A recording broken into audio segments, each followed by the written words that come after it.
Hello and welcome back to AP Psychology here on Educator.com. In this particular segment, we're going to be taking a look at language, probably in ways you've not thought about it before.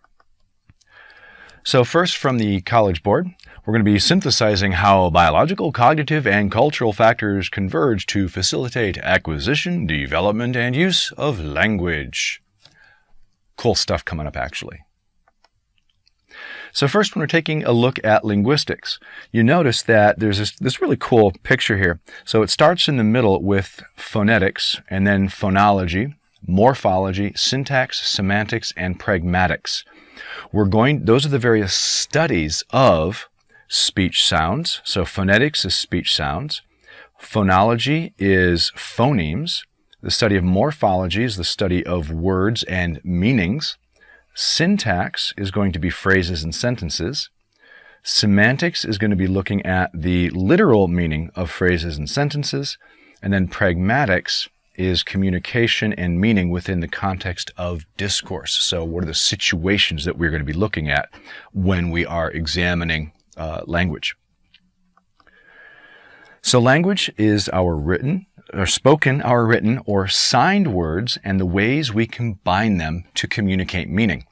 If you are a person who is learning a second language, whether that is American Sign Language or Chinese Mandarin, Chinese Cantonese, whether it's Japanese, whether it's German, French, whatever the language, you will notice that there are some differences with those languages.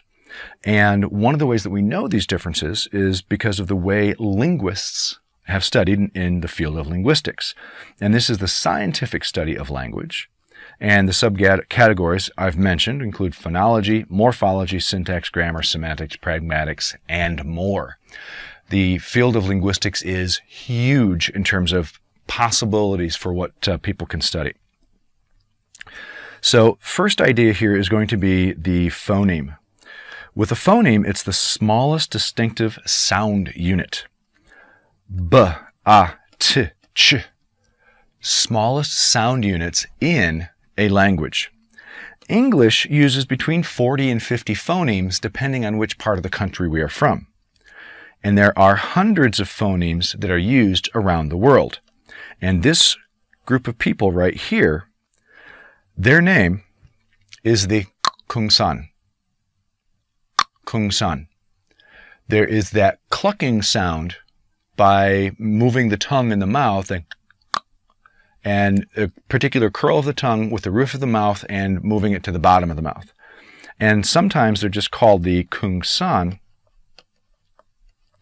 but formally they're the Kungsan. This country right here, notice that there's a little apostrophe right up there between the two I's.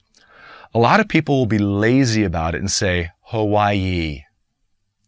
But there's what is called a glottal stop. It's Hawaii. Hawaii. And it's literally where you stop in the back of your throat. Hawaii. And you stop the air from coming out. Hawaii versus Hawaii. And so those all influence the kinds of pronunciations that are used and not used in languages around the world.